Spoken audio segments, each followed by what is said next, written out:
Hi friends, welcome to LM Techs Technical and Technologies. Okay friends, இந்த வீடியோல நம்ம என்ன பார்க்க போறோம் அப்படினு பாத்தீங்கன்னா MS Wordல insert tabல இருக்க இந்த links அப்படிங்கற ஆப்ஷன்ஸ் பத்தி தான் நம்ம இதல பார்க்க போறோம்.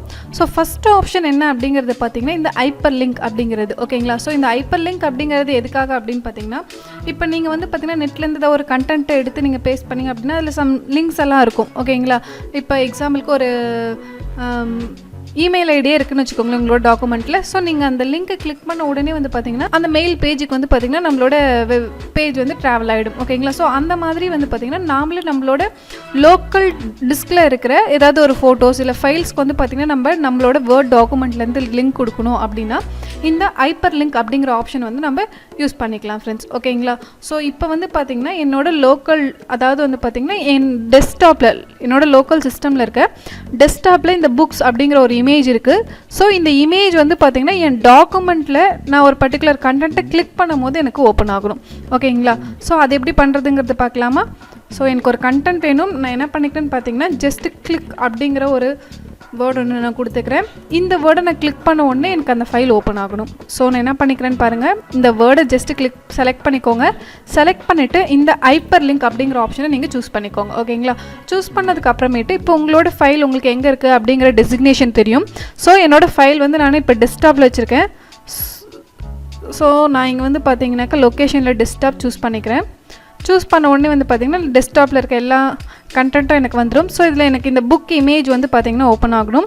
சோ இந்த புக் அப்படிங்கற இமேஜ் வந்து நான் ஜஸ்ட் சூஸ் பண்ணிட்டு ஓகே கொடுத்துறேன். சோ எனக்கு வந்து பாத்தீங்கன்னா லிங்க் வந்து செட் ஆயிடுச்சு. சோ செட் ஆன உடனே வந்து பாத்தீங்கன்னாக்க அந்த டெக்ஸ்டோட கலர் வந்து பாத்தீங்கன்னா ஆட்டோமேட்டிக்கா உங்களுக்கு ப்ளூ கலர்ல மாறிடும் फ्रेंड्स. ஓகேங்களா? சோ இந்த மாதிரி டெக்ஸ்ட் வந்து பாத்தீங்கன்னா நீங்க நிறைய வெப்சைட்ஸ்ல பாத்திருப்பீங்க. சோ இத கிளிக் பண்ணும்போது எனக்கு அந்த ஃபைல் ஓபன் ஆகணும் இல்லைங்களா? எப்படி நம்ம ஓபன் பண்றதுங்கிறத பார்க்கலாமா? சோ ஜஸ்ட் நீங்க என்ன பண்ணுங்க அந்த வேர்ட் மேல கர்சர் மவுஸ் வச்சிட்டு கண்ட்ரோல் பிரஸ் பண்ணிக்கோங்க. கண்ட்ரோல் பிரஸ் பண்ணிட்டு ஜஸ்ட் ஒரு கிளிக் பண்ணுங்க. ஸோ ஆட்டோமேட்டிக்காக வந்து பார்த்தீங்கன்னா அந்த இமேஜ் வந்து நமக்கு ஓப்பன் ஆகிடுச்சு ஃப்ரெண்ட்ஸ். ஓகேங்களா? இந்த மாதிரி நீங்கள் வந்து பார்த்தீங்கன்னா ஒரு இமேஜை மட்டும் தான் லிங்க் பண்ணணும் அந்த மாதிரிலாம் கிடையாது. நீங்கள் வந்து பார்த்தீங்கன்னா இப்போ MS வேர்ட்லேருந்து இன்னொரு வேர்ட் டாக்குமெண்ட்டையோ இல்லை ஒரு எக்ஸல் டாக்குமெண்ட்டையோ இல்லை வந்து ஒரு வெப்சைட்டையோ இல்லை வந்து பார்த்தீங்கன்னாக்கா ஒரு வீடியோவையோ இந்த மாதிரி நீங்கள் வந்து பார்த்தீங்கன்னா என்ன டைப்ஸ் ஆஃப் டாக்குமெண்ட்ஸாக இருந்தாலும் சரி நீங்கள் இதில் வந்து பார்த்தீங்கன்னா லிங்க் பண்ணிக்கலாம் ஃப்ரெண்ட்ஸ். ஓகேங்களா? ஸோ இதுதான் நமக்கு hyperlink அப்படிங்கிற ஆப்ஷன். ஸோ நெக்ஸ்ட் ஆப்ஷன் என்ன அப்படின்னு பார்த்தீங்கன்னா புக் மார்க். ஸோ இப்போ புக் மார்க் அப்படின்னு எடுத்துக்கிட்டிங்கன்னா இப்போ நாம் வந்து பார்த்தீங்கன்னாக்கா ஒரு புக்கு வச்சு நம்ம படிக்கிறோம் அப்படின்னா என்ன பண்ணுவோம் பர்டிகுலர் கண்டென்ட் நம்ம இது வரைக்கும் இப்போ ஒரு 5 பேஜஸ் படிச்சிருக்கோம் அப்படின்னாக்கா ஒரு 6th பேஜ் படிக்கணும் அப்படின்னாக்கா நம்ம அதை ஞாபகம் வச்சுக்கிறதுக்காக நம்மளோட புக் கார்னர் வந்து பார்த்திங்கன்னா நம்ம ஹோல்ட் பண்ணிப்போம் இல்லைங்களா? ஸோ ஹோல்ட் பண்ணி நம்ம மடித்து வச்சுக்கோ. ஸோ அடுத்த நாள் திறக்கும் போது திரும்ப நம்ம எந்த இடத்துல ஹோல்ட் பண்ணி வச்சுருக்கோமோ அதுலேருந்து கண்டினியூ பண்ணுவோம் இல்லைங்களா? ஸோ இப்போ நீங்கள் நெட்லேருந்து ஏதாவது ஒரு வேர்ட் டாக்குமெண்ட்டை நீங்கள் டவுன்லோட் பண்ணுறீங்க இல்லை ஒரு புக் ஒரு 1000 பேஜஸ் இருக்கிற மாதிரி ஒரு புக் நீங்கள் டவுன்லோட் பண்ணுறீங்க அப்படின்னாக்கா அதில் நீங்கள் எவ்வளோ படிச்சிருக்கீங்க அப்படிங்கிறது நம்மளால் மார்க் பண்ணி வைக்க முடியுமானா முடியாது இல்லைங்களா? ஸோ அதை நீங்கள் எப்படி மார்க் பண்ணோம் அப்படிங்கிறதுக்கான ஆப்ஷன் தான் வந்து பார்த்திங்கன்னா இந்த புக் மார்க் அப்படிங்கிற ஆப்ஷன். ஸோ ஓகே ஃப்ரெண்ட்ஸ் வாங்க எப்படி பண்ணுறதுன்னு பார்க்கலாம். ஸோ நான் எனக்கு வந்து பார்த்திங்கன்னா ஒரு புக்கோட கண்டென்ட் இருக்கிற மாதிரி வேணும். ஸோ நான் ஜஸ்ட் டம்மி பேராகிராஃப்ஸ் எடுத்துக்கிறேன். இப்போ ஒரு ஜஸ்ட் ஒரு 2-3 பேஜஸ் இருக்கிற மாதிரி நான் கண்டென்ட் எடுத்துக்கிறேன்.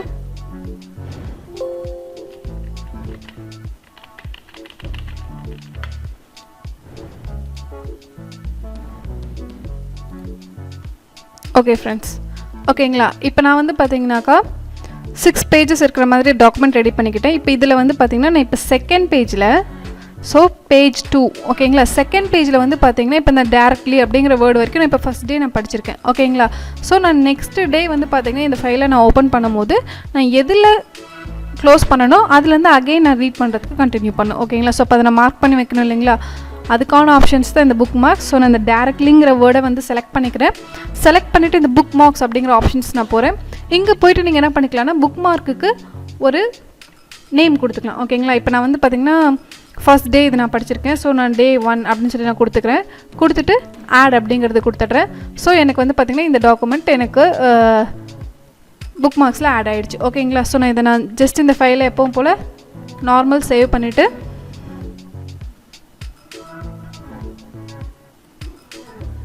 நான் இந்த ஃபைலை டெஸ்க்டாப்பில் சேவ் பண்ணிக்கிறேன். டெஸ்க்டாப்பில் ஜஸ்ட் இப்போ நான் இந்த புக் அப்படின்னு சேவ் பண்ணிக்கிறேன். இந்த டாக்குமெண்ட்டை நான் க்ளோஸ் பண்ணிடுறேன். பார்த்தீங்கன்னா இப்போ நான் நெக்ஸ்ட் டே வரேன்னு வச்சுக்கோங்களேன். இப்போ நான் நேற்று எதுலேருந்து படிச்சனோ அதுலேருந்து அகைன் நான் கண்டினியூ பண்ணோம். ஸோ இந்த புக்குங்கிற அதே சேம் டாக்குமெண்ட் நான் ஓப்பன் பண்ணுறேன். ஜஸ்ட் நீங்கள் என்ன பண்ணுங்கள், இங்கே வந்து ஸ்க்ரோல் பண்ணி தொலைவெல்லாம் வேணாம், டேரெக்டாக நீங்கள் இன்சர்ட் டேப் போயிடுங்க. போயிட்டு புக் மார்க்ஸ் அப்படிங்கிற ஆப்ஷனை கிளிக் பண்ணுங்கள். ஸோ நம்ம ஆல்ரெடி கொடுத்துருக்க Day 1 புக் மார்க் இருக்குது. கொடுத்துட்டு Go to அப்படிங்கிறத நீங்கள் ஜஸ்ட்டு ப்ரெஸ் பண்ணிங்க அப்படின்னா போதும். ஆட்டோமேட்டிக்காக வந்து பார்த்திங்கன்னா நீங்கள் எந்த டாக்குமெண்ட்டுக்கு புக் மார்க் கொடுத்தீங்களோ, அதாவது எந்த வேர்டுக்கு நீங்கள் புக் மார்க் கொடுத்தீங்களோ அந்த இடத்துக்கு போய்டும் ஃப்ரெண்ட்ஸ். ஓகேங்களா? நீங்கள் அகைன் என்ன பண்ணலாம், அடுத்து மீதி கண்டென்ட் வந்து பார்த்திங்கன்னா ரீட் பண்ண ஆரம்பிச்சிடலாம். ஓகேங்களா? இதுதான் வந்து பார்த்திங்கன்னா நம்ம புக் மார்க் அப்படின்னு சொல்லுவோம்.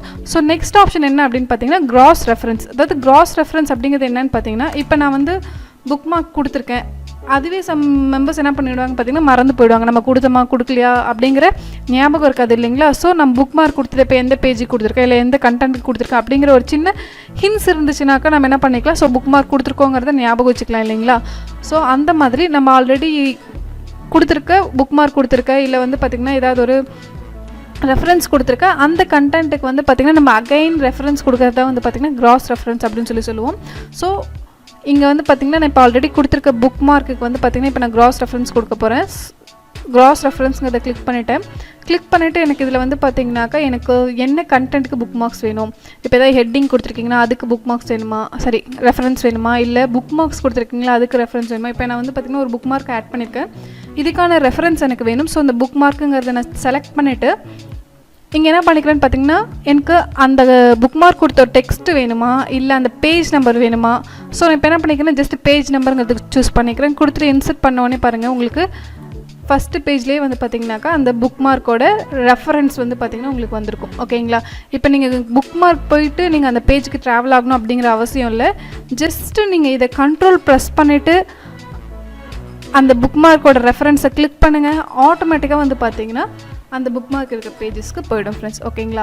அதாவது புக் மார்க் நம்ம ஆல்ரெடி கொடுத்துருக்கோம், ஞாபகம் வச்சுக்கணும்னு ஜஸ்ட் அதுவும் நம்ம மறந்துடுவோம், அதுக்கு எனக்கு ஒரு ரெஃபரன்ஸ் வேணும் அப்படின்னாக்கா நீங்கள் இந்த கிராஸ் ரெஃபரன்ஸ் அப்படிங்கிறது யூஸ் பண்ணிக்கலாம். ஓகே ஃப்ரெண்ட்ஸ், இந்த வீடியோவில் வந்து பார்த்தீங்கன்னாக்கா லிங்க்ஸ் பற்றி நம்ம நல்லா டீட்டெயில்டாக பார்த்தோம். ஸோ கம்மிங் வீடியோஸில் மீதி இருக்க டூல்ஸ் எல்லாமே 1 by 1 பார்க்கலாம். ஸோ நம்மளோட வீடியோ உங்களுக்கு பிடிச்சிருந்தது அப்படின்னா மறக்காமல் லைக் பண்ணுங்கள், உங்கள் ஃப்ரெண்ட்ஸ்க்கும் ஷேர் பண்ணுங்கள். நம்ம சேனலில் போடுற எல்லா வீடியோஸும் உங்களுக்கு வரணும் அப்படின்னா நம்மளோட சேனலை சப்ஸ்கிரைப் பண்ணிக்கோங்க. Thank you friends.